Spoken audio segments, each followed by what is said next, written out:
Okay, time for the conclusion. I've got notes this time, something I hardly ever have. First, I want to say I've learned a lot. What I mean by I've learned a lot is I've learned a lot more about editing video because I've done this. I had to get into the nuts and bolts on how some of these work. I had to hunt and peck around to try to find things, and along the way I stumbled on a few things, like how to speed up clips, how to slow them down, how to reverse them, how to add your clone to a video, that sort of thing. So this was a journey well taken. Even if I don't change my video editing software, I've learned a lot, and that's a plus to me. Okay?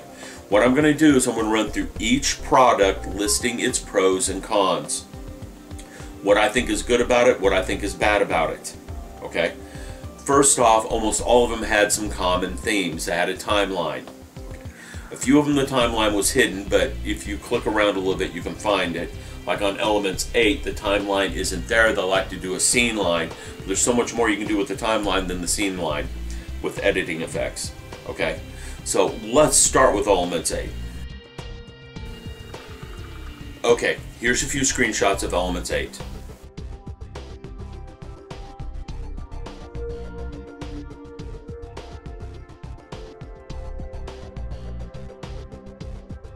Its pros: it's easy to use. Everything's laid out very well. There's buttons for disk menus, buttons for editing, buttons for organizing. It's done right. Here are the cons. Okay. 1, it's buggy. It crashes. 2, Adobe does not support it the way they should. You go to the website looking for support, it feels like an official harassment policy. Okay, they don't have clear paths for finding help.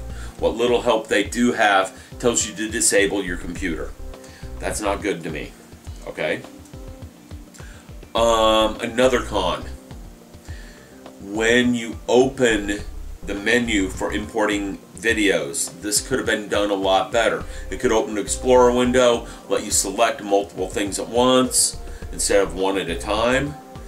And any folders you open with a large amount of files, it doesn't always see all the files. You have to back out of the folder and come back into it to see all the files. That's a no-no to me. Another one, it's slow. What I mean by slow is if you click from organize to edit, it'll take a minute or two to load things. Okay? And then if you click all the title screen, it takes a minute or two to load all the titles. There's really no excuse for that. None of the other software packages had this problem. They all were snappy. They all worked very well in these regards. I didn't get any of the others to crash. I didn't have any problems with them being buggy. Okay? Now, the cons on this one are pretty bad. I have to admit that. They're almost outweighing the pros. It is the easiest to use. It's probably the second most powerful one, being as you have as much control over the clips as you want or as little as you want. You can do the scene line, which has little control, but it's very quick to make a movie. You just slap the clips together, you cut them where you want, you throw out what you want. It's very easy to use. Okay? But I don't know if the pros outweigh the cons on this one. Okay, it had a good rendering time on the video I made. It was 8 minutes and 38 seconds, which was the fastest rendering time for YouTube out of the 4.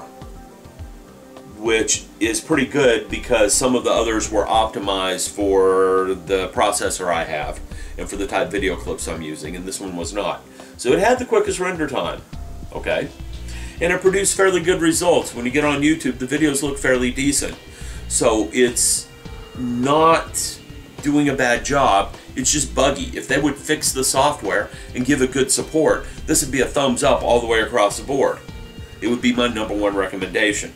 But I started this because I'm getting tired of the bugginess and the crashing and all that other stuff. Alright, on to the next one. This one was a hard call for me. On which one was better. Either the Cyberlink Powerdirector or the Vegas Video 10. I had a hard time with these two because they both have a lot of pluses and they both have a few negatives. Let's start with the Cyberlink Powerdirector. Here's a few screenshots of Cyberlink's Powerdirector.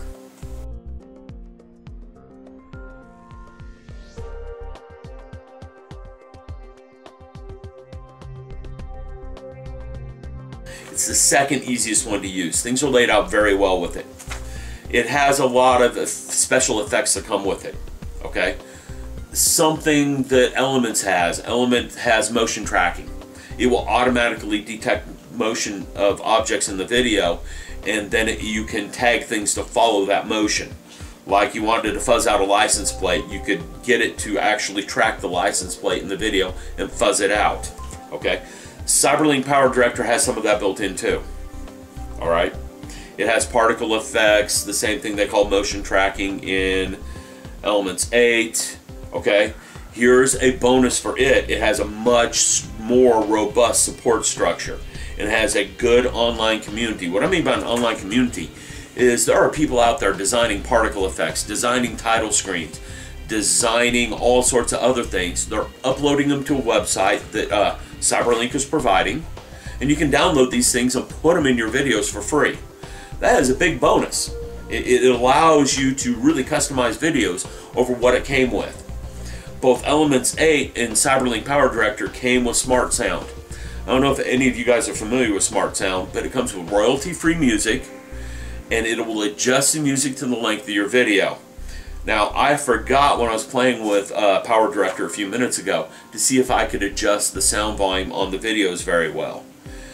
I'm sure you can. I just didn't go looking for it. I didn't think about it when I made the videos. Okay? We're coming to its cons, its negatives. The video I uploaded to YouTube, choppy. Okay? It had spots where it just stopped.